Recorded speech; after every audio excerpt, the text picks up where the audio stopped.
La plus grande différence entre la vie animale, la vie des plantes et la vie des humains est que l'homme est un être libre. Les animaux, les plantes, le monde minéral autour de nous est créé en fonction, pour une fonction, dans un rôle, pour accueillir cet être humain. Nous, vous vous rendez compte que nous avons ici-bas, tout ce qui est créé ici-bas, c'est pour accueillir cet Homo sapiens qui a la possibilité de devenir sapiens et dont on espère, quand on est plante, animal ou le monde minéral, que ce sera un sage, parce qu'alors la planète ne va que évoluer en beauté, en métamorphose, où la spiritualité de l'humain dans sa collectivité va s'exposer.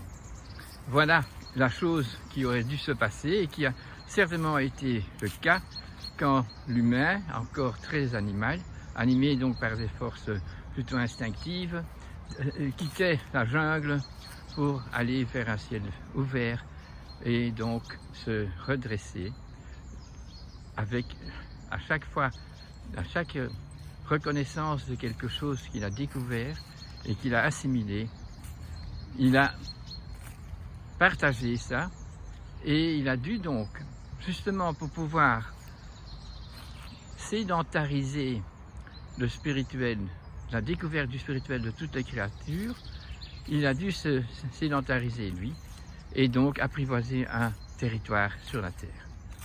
D'emblée déjà, nous avons déjà 4 grandes races différentes de cet Homo sapiens qui a au niveau de la possibilité de contacter le monde spirituel, ce monde par l'imaginaire, le monde de l'éternel, le monde du Verbe qui connaît tout puisqu'il a tout créé. Et nous, au départ, on savait voir que ce que la nature nous offre, le chat est le chat, mais l'intelligence humaine a dû attendre des milliers d'années avant d'avoir découvert comment un atome se fait et comment une molécule se fait et quels sont les éléments qu'il y a dans le tableau de Mendeleïev. Mais le nom du Verbe, cette éternité, qui a formé tout ça, eh bien il connaît tout ça, ou sinon ça n'aurait pas été créé. C'est à nous maintenant de trouver pourquoi tout a été créé. Et là-dedans, quand on fait son chemin, nous allons donc voir qu'il y a des belles choses qui sont créées, un équilibre dans la jungle, œil pour œil, dent pour dent, où chaque animal, chaque plante fait sa mission. Et si elle n'est pas dérangée par des intrusions humaines malsaines, eh bien tout s'arrange bien. Mais sinon, il fallait que la créature, donc que le divin créateur, que l'intelligence divine, que cette force universelle qui crée et qui entretient la création, qui connaît toutes les infos, doivent apporter des éléments pour recycler et remettre en état ce qui a été désharmonisé. C'est ainsi qu'il y a tout plein de créatures qui sont dans le recyclage.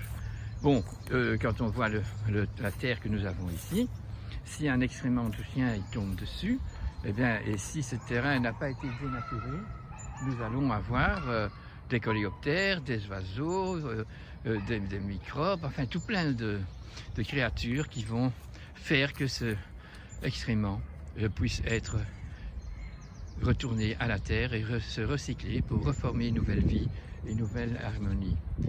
Tout ça est créé. Vous voyez ici, il y a une petite corneille qui travaille la terre là, donc elle sait pourquoi il faut travailler la terre là. Maintenant, après la catastrophe de notre manque de respect de la nature, nous ne sommes pas couronnés, chaque individu et toute la communauté et chaque peuple de sagesse. Nous avons donc ici aussi donc, des animaux qui viennent faire leur ouvrage, qui pourraient mourir sur place parce qu'il y a du Roundup dans ces excréments ou dans l'herbe qui pousse ici. Donc le rôle de l'homme est de se diviniser, s'augmenter sa qualité et donc d'être le lion de la planète. Et alors on voit que le lion de la planète n'a pas il dort à la belle étoile. Il n'a pas besoin de protection, il n'a pas besoin d'un grand château ou d'un palais pour faire valoir qu'il est le roi. Sa tenue, en pouvant suivre ce que la nature lui donne comme besoin de faire, eh bien il le fait par instinct et c'est bon tant qu'il n'y avait pas l'humain tout près. D'ailleurs, au début, on voit bien que les pygmées pouvaient dormir à côté des lions. Ça ne posait pas de problème, ils n'étaient pas mangeurs d'hommes. Mais depuis que l'homme est dénaturé et dévêti de cet désir de gérer la planète avec un amour divin, eh bien, bon, il a pris des armes. Bon d'abord les Maasai avec la lance qu'il devait faire et pouvoir alors gagner sur le roi de la planète, le roi des animaux. Après, c'était avec des armes à feu. Et voilà, nous sommes arrivés à l'exemple de la décadence de notre humanité, parce que nous n'avons pas employé nous n'avons pas été dans l'état d'admiration de la création, et nous n'avons pas été conscients que nous étions des êtres étincelles de lumière, étincelles de divinité, d'éternité. Pas en tant qu'individu pour soi, on ne va pas rester éternel, mais chaque découverte qu'on a fait qui a couronné notre temps de vie sur Terre a fait qu'on a pu le partager, le transmettre de mère en fils et de père de parents aux enfants, et que eux, elles pouvaient continuer la chose, mais nous avons dévié de trop.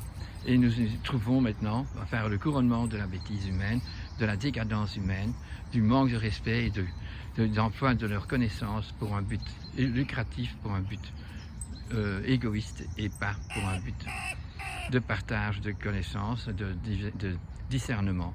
Et nous nous laissons piéger tellement souvent parce que nous manquons de caractère, nous n'avons pas formé notre caractère. Ce qui est aussi difficile, c'est que la formation du caractère, ça se fait par imitation au début. On imite ses parents. Si eux font la mayonnaise et n'achètent pas de la mayonnaise, eh bien alors on sera bien plus élevé que ceux qui achètent. Ils doivent voir que leurs parents achètent de la mayonnaise, donc des toxines, des produits qui goûtent, ils ne savent pas ce qu'il y a dedans. Donc ce sont des gens qui ne grandissent pas en conscience. Et c'est pour tout la même chose.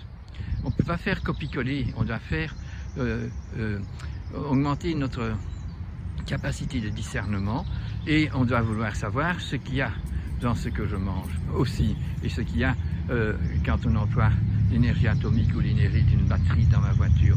Et nous sommes dans le devoir vraiment de faire cette recherche. Alors nous devons aller voir dans les scientifiques, ceux qui ont gardé de la sagesse, même s'ils ont trouvé des belles découvertes, ils savent par leur sagesse qu'on ne peut pas employer ces inventions-là, parce qu'alors ça devient une science d'invention qui est contradictoire à la bonne conscience, à la belle vie que nous devons avoir ici sur Terre. Voilà, Éline qui dans une petite dizaine de jours va nous donner des chiots. Hein?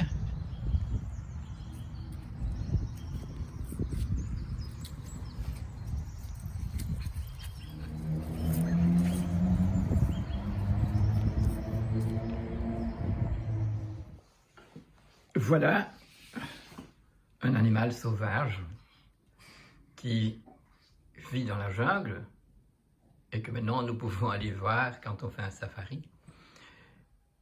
Et c'est nous alors qui nous déplaçons de la jungle qui était l'origine de la vie jusqu'à la vie de mammifères, même des mammifères carnassiers. Enfin, c'est là que tout s'est passé. Et donc il est important de comprendre quand la vie est venue que c'était une étape de plus. Au départ, il y avait de l'eau, puis il y avait des amphibiens, des poissons, des amphibiens, et ainsi de suite. On a eu des animaux qui sont partis de la mer pour entrer sur la terre, et des amphibiens devaient retourner à l'eau, repartir de l'eau.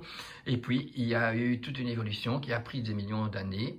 Je ne suis pas des milliards, je ne suis pas un connaisseur, mais de toute façon, il y a eu pas mal de temps qui s'est passé pour arriver à ce qu'on peut vérifier aujourd'hui, voir aujourd'hui, lire aujourd'hui dans les histoires qui nous sont décrites par nos ancêtres. Et donc il y a ce côté de la vie qu'il faudrait essayer d'analyser pour se sentir intelligent quand même, et pas simplement d'accepter de pousser sur une touche et alors je sais tout. Je ne dois pas savoir où je vais, j'ai mon GPS et donc il m'amène à l'endroit où je dois aller et moi je ne sais pas où je suis, mais j'arrive quand même à la destination. Donc je montre bien que je suis plutôt une bête que quelqu'un de connaisseur qui a déjà pris la carte et qui a regardé où se trouve le village où habite celui-là. Et voilà, c'est toujours un travail de conscience, un travail où on ne se laisse pas prendre par le ressenti, le sentiment, la facilité, le gadget, et on est cool parce qu'on a cet appareil, mais on n'est pas intelligent parce qu'on ne connaît rien de ce qu'on fait. On achète simplement ou on vend simplement tout ce qui n'est pas conforme.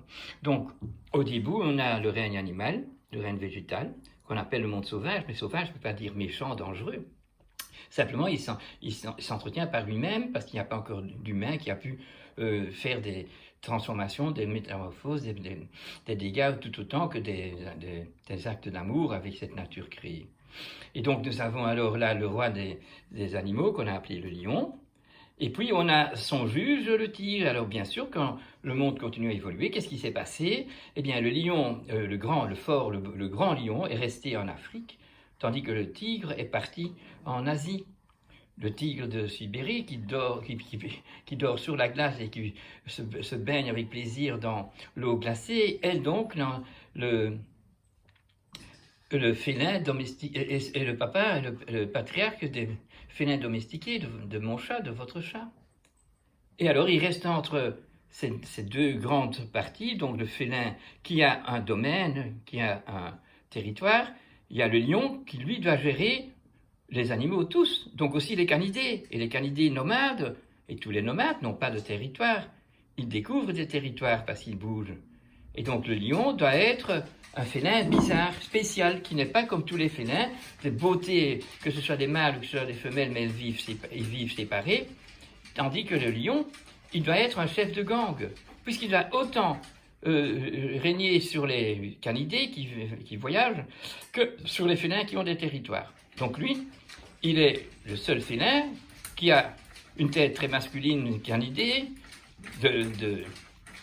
avec sa crinière, qui est donc nommé roi déjà d'avance parmi les félins, et il a son gang avec aucun mâle qui n'est pas de son sang, mais bien avec un harem de femelles, de lionnes qui, elles, sont dans le service de la vie. On ne les appelle pas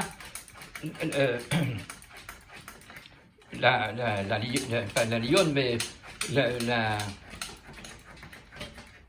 donc on a donc le lion qui est le roi, et sa reine, c'est pas la lionne. La reine, c'est l'abeille, puisqu'on a cherché à donner le symbole de reine à l'abeille qui, elle, butine et qui, elle, fait féconde et qui se rapproche le plus près du soleil. Donc nous avons, dans le symbole, nous pouvons comprendre tout ça, mais pas quand on est terre à terre et qu'on ne sait pas faire ce rapport avec les symboles. Donc les lionnes sont au service du gang, et le lion est un des félins qu'on voit, enfin c'est le seul félin, puisque les autres félins, les mâles ne s'occupent pas de l'anifer des chatons. Tandis que le lion, vous voyez bien qu'il s'est chasser, même attraper un éléphant, mais il s'occupe de ses bébés, de ses lionceaux, vraiment d'une paternalité de toute beauté. Et ça se peut parce que les femelles s'occupent de l'intendance et de tout le travail de logistique terre à terre, et le lion ne peut intervenir que quand il y a un problème, mais sinon il sait qu'il n'y a pas de problème parce que les femelles, on doit savoir qu'elles ont les règles, qu'elles savent toutes les terres, tout ce que la Gaïa a besoin. Mais alors voilà, dès que l'homme arrive, c'est parce que lui, il peut participer au monde imaginaire de la création, de l'éternel, donc il peut participer à ce monde imaginaire, et donc dans ce monde imaginaire se trouve la vérité, l'universalité, tout ce qui est tout. Et il y a tout ce que l'humanité a fait et qui va se faire. Et il y a la pensée, puisque la pensée n'est pas terre à terre, elle n'est pas physique.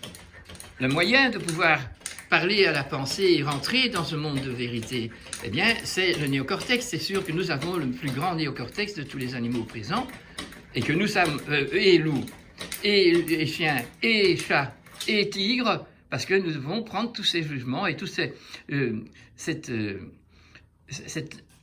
loi de la nature que nous devons nous-mêmes présider, tandis que les animaux, chacun dans sa race, le fait parce que c'est son instinct. Il est guidé. Il est guidé par la création, tandis que la création nous a donné le libre arbitre. Donc à nous de prendre les considérations et d'attraper le discernement pour savoir avancer. Et donc, si la réalité est dans ce monde où l'homme existe, c'est le vécu qui va prendre le dessus du train. Ça va être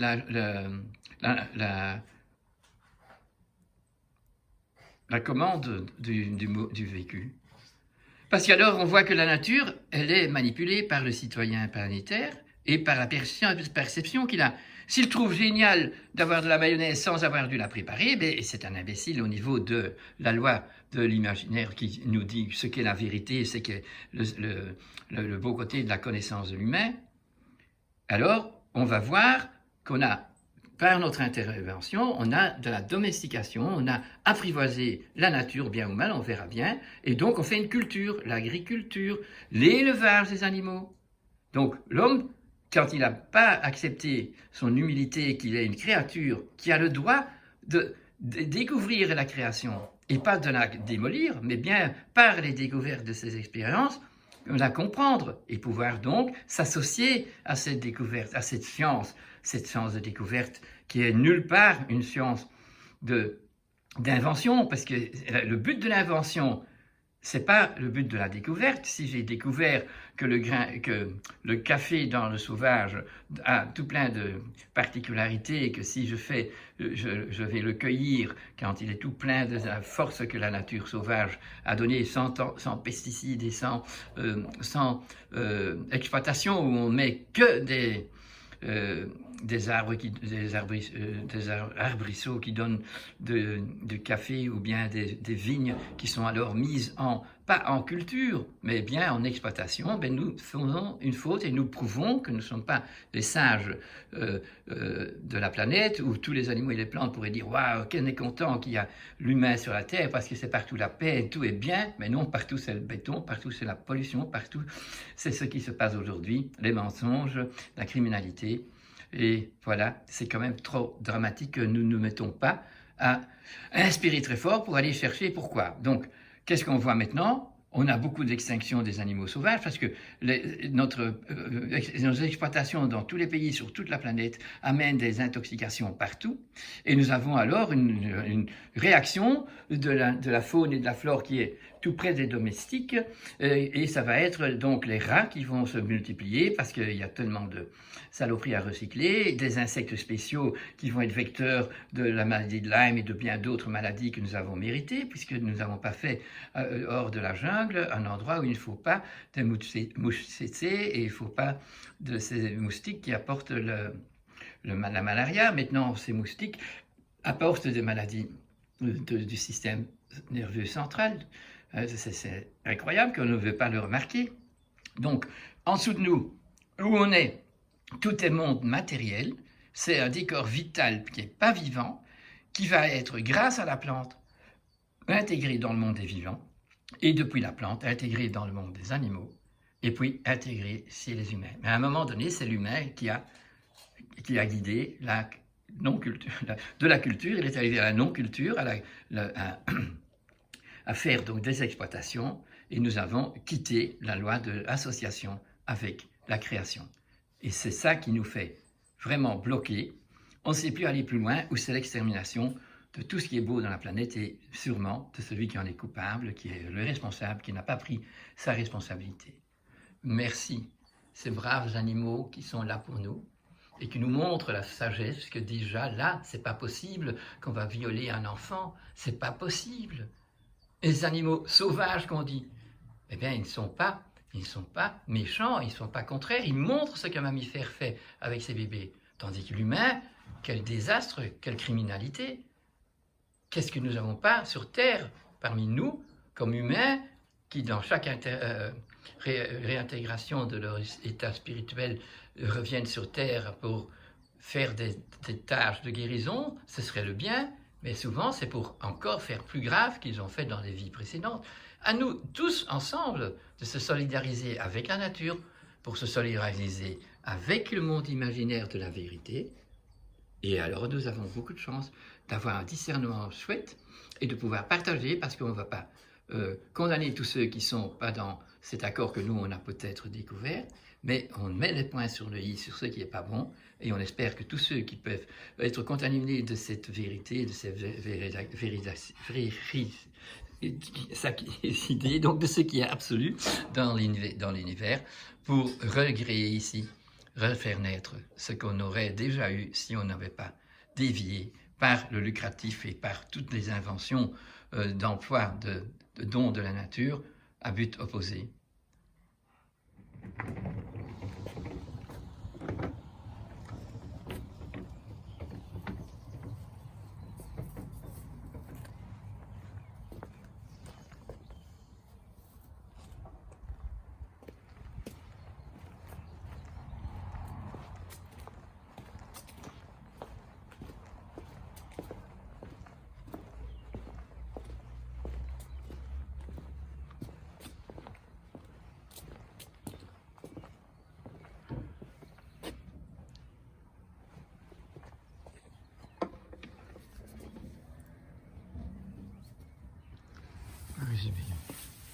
Oh, wat goed gewoon.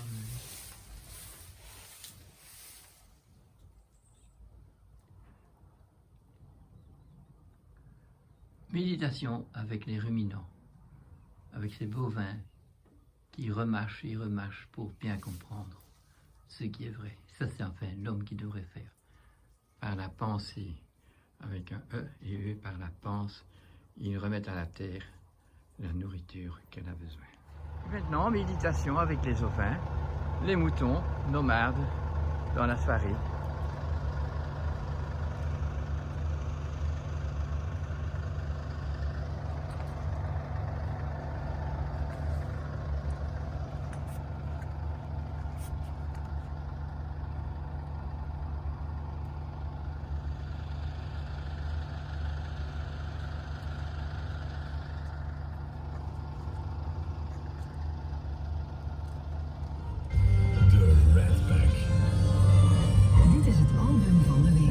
Mis jij ook geen enkele aflevering op zondagavond? Word dan vriendjes op Facebook en onze eigen pagina.